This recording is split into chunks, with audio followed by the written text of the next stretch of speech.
ഇവാഞ്ചലിയും അനുദിന സുവിശേഷ വിചിന്തനം.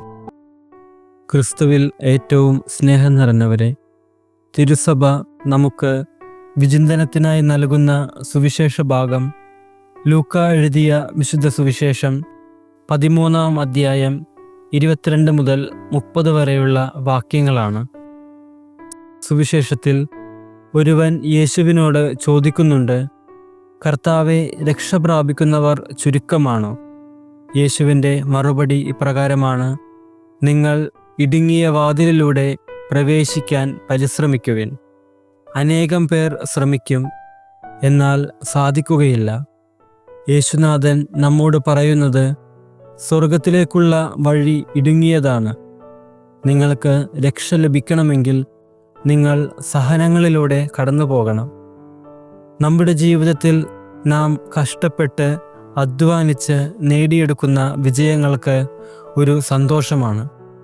എന്നാൽ ഭാഗ്യം കൊണ്ട് ലഭിക്കുന്ന വിജയത്തിൻ്റെ വില നമുക്ക് മനസ്സിലാകണമെന്നില്ല.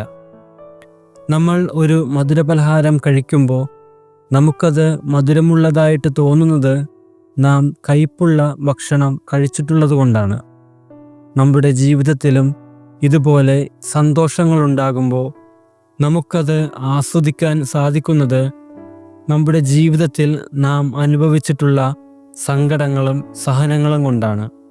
നിത്യജീവൻ എന്ന വലിയ സന്തോഷം, വലിയ സമ്മാനം നമുക്ക് സ്വന്തമാകണമെങ്കിൽ, അതിൻ്റെ പൂർണ്ണതയിൽ അനുഭവിക്കണമെങ്കിൽ ഈ ലോകത്തിൻ്റെതായ സഹനത്തിലൂടെ നാം കടന്നു പോകണം. ഓരോ ദുഃഖവെള്ളി കഴിഞ്ഞ് ഒരു ഉയർപ്പ് ഞായറുണ്ട് എന്ന യാഥാർത്ഥ്യം നാം മനസ്സിലാക്കണം. നമ്മുടെ ജീവിതത്തിലും സഹനങ്ങളുണ്ടാകുമ്പോൾ അവയൊക്കെ സന്തോഷത്തോടെ സ്വീകരിക്കാനുള്ള കൃപയ്ക്കായി നമുക്ക് പ്രാർത്ഥിക്കാം. അങ്ങനെ ദൈവത്തിൻ്റെ ഏറ്റവും വലിയ സമ്മാനമായ നിത്യജീവൻ അതിൻ്റെ പൂർണ്ണതയിൽ ആസ്വദിക്കാൻ നമുക്ക് സാധിക്കട്ടെ. സർവശക്തനായ ദൈവം നമ്മെ അനുഗ്രഹിക്കട്ടെ.